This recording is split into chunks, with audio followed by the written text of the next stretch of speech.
हम सब के नेता राहुल गांधी जी स्टेज पर तशरीफ ला चुके हैं। न तेरा है न मेरा है, ये हिंदुस्तान सबका है। नहीं समझी गई ये बात तो नुकसान सबका है। जो इसमें मिल गई नदियां वो दिखलाई नहीं देती, महासागर बनाने में मगर एहसान सबका है। बेल्लारी और उसके आसपास के मौजूद लाखों की आवाम यहां पर आदरणीय राहुल गांधी जी भारत को जोड़ने की मुहिम लेकर के कन्याकुमारी से अपने साथ हजारों लाखों की तादाद में लोगों को लेकर के निकले हैं। और ये यात्रा शहर शहर, गली गली, गांव गांव होती हुई कर्नाटक के बेल्लारी शहर में है। मैं आपसे बात करने के लिए आया था, लेकिन तब तक हमारे नेताजी राहुल गांधी जी आ चुके हैं। मैं अपनी वाणी को विराम देता हूं और बस इतना कह रहा हूं कि राहुल गांधी जी की जो ये मुहिम है, इस मुहिम के लिए हिंदुस्तान का एक एक शख्स राहुल गांधी जी के साथ खड़ा है।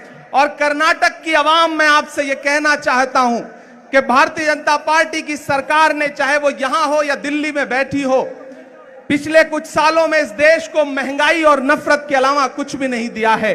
जब भी आप उनसे सवाल करते हैं कि पेट्रोल और डीजल जो 60 रुपए का था वो 100 रुपए का क्यों हो गया, तब वो आपसे कहते हैं कि हिंदू मुसलमान के झगड़े में उलझ जाओ। जब आप सवाल करते हैं कि 400 रुपए का गैस सिलेंडर 1000 के पार क्यों हो गया, तब वो आपसे कहते हैं कि नहीं, हिंदू मुसलमान पर बहस करो। जब आप उनसे पूछते हैं कि हंगर इंडेक्स में भारत 107वें नंबर पे कैसे आ गया, तब वो कहते हैं कि आप हिंदू मुसलमान में उलझ जाओ। इस तमाम जाल को तोड़ने के लिए, इस तमाम साजिश को तोड़ने के लिए राहुल गांधी जी निकले हैं। और हम पूरे हिंदुस्तान की आवाम की तरफ से राहुल जी को सलाम करते हैं, राहुल जी की शख्सियत को सलाम करते हैं। जो बीड़ा उन्होंने उठाया है, मैं उस दिन यात्रा में साथ चल रहा था, तो किसी पत्रकार ने मुझसे कहा कि आप चल रहे हैं तो आपको कैसा महसूस हो रहा है।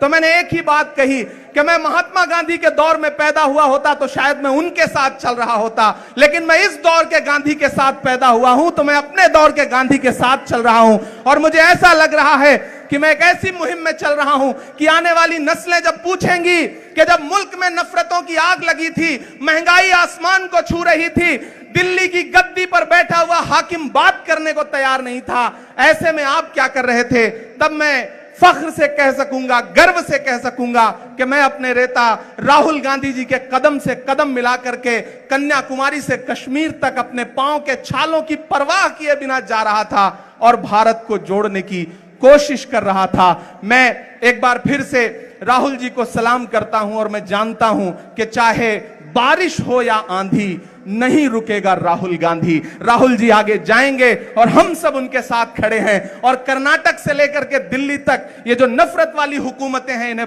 रख देंगे। कर्नाटक में नफरत का नाटक अब और नहीं चलेगा। मैं आदरणीय राहुल जी का एक बार फिर से बहुत बहुत स्वागत करता हूं। धन्यवाद।